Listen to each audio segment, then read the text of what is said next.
So I think today is July 18th, 2012. I'm pretty sure it's 2012. So I haven't had a video up in a little while, but that's partially because we've been at the fair here in our county since last Saturday or Sunday or something like that.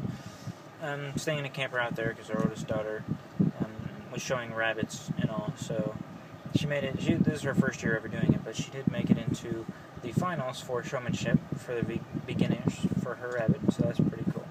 And for the markets rabbit stuff, she got first place in her class, and she made it to the finals for grand, whatever they call it, the grand something or other, the finals basically for that too.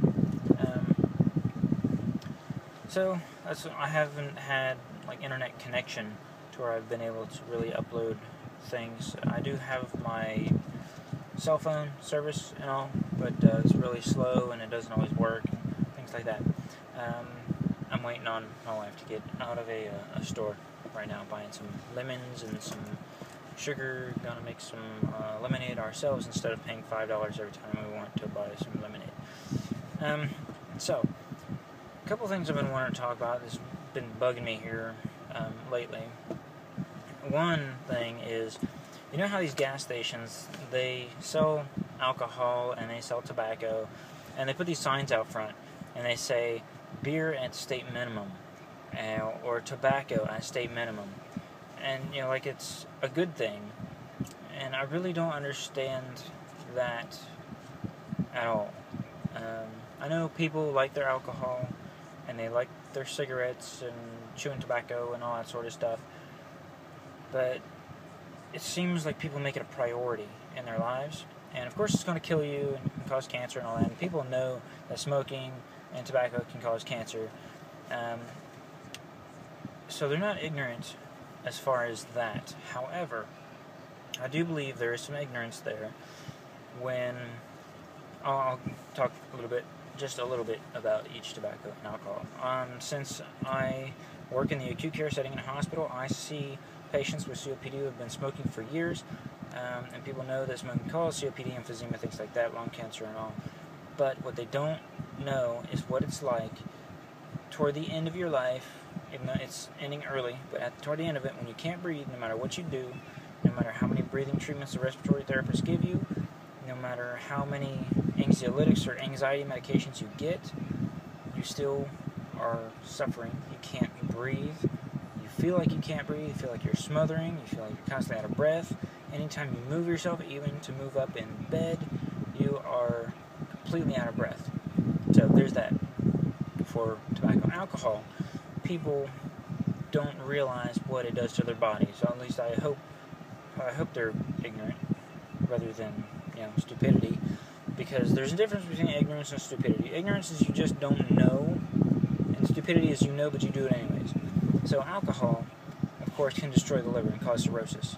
And cirrhosis can cause bleeding disorders because your liver helps to create some of those clotting factors for your blood, a lot of them actually.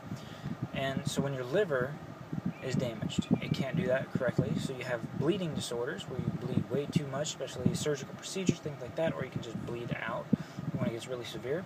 Also causes ascites, which is fluid buildup in your abdomen and in your body that they actually have to put a needle into your abdomen and drain all that fluid out. It can become extremely severe. You have jaundicing or yellowing of the skin and the sclera or the white of the eyes. You can also have, that's my youngest daughter watching a video back there. But you can also have, I know. Yes. No, I know. Yes, she is. I'm watching you. Anyways, with that liver failure, you can also have elevated ammonia levels, not pneumonia, but ammonia levels, in your blood, which can cause confusion. They call it hepatic encephalopathy, basically. You're really confused, you're out there, you don't know what's going on, and they have to give you, certain medications that will help to get your ammonia levels down and all that. So those are some of the things when it gets pretty bad. But I've seen young people with these too. It's not just older people. It can happen at a pretty young age too. It depends on how much you do and how your body reacts to it. So there's that. That's my little rant. So I'm done with that, but I don't understand the tobacco and the alcohol, and it just really bugs me when I see these gas stations that have beer at state minimums or tobacco at state minimums, and I see people, young people, like, 15, 16 years old, lighting up cigarettes at the fair and smoking, thinking they're cool or whatever. Okay, that's enough of that. So, on happy notes, I've been making some progress on that secret project that I've been working on with that book that's like this thick. I've written 381 pages so far, and there's about a total of 700 about in that entire book. So I have still a ways to go, but I still have the time in order to do it. So I'm staying pretty steady on pace for that. So I will tell you all what that is actually about when I am finished with it, and when it's no longer going to be a secret surprise, or secret project surprise, whatever.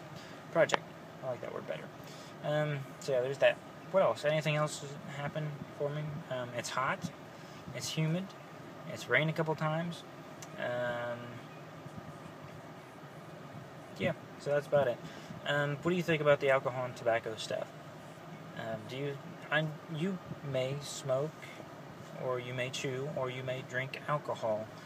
I know that they say in moderation, not moderate amounts, but in moderation, alcohol seems to have some kind of beneficial effects, like a glass of wine or something a day, but I don't drink alcohol, period. I don't use any form of tobacco or other drugs. If they were prescription, then I might, but the last time I had any prescription like pain meds was back when I was sophomore year of high school when I broke my ankle and I had like a Vicodin, and that thing knocked me for a loop, so I haven't taken it since. I usually use like Tylenol or ibuprofen or something like that. Anyways, what do you think about the tobacco and alcohol? Do some responding in the comments below. Let me know what you think, and I will talk to you all, I don't know, maybe tomorrow. Later. Don't hold me to that, but maybe tomorrow. Alright, I'll talk to you all later.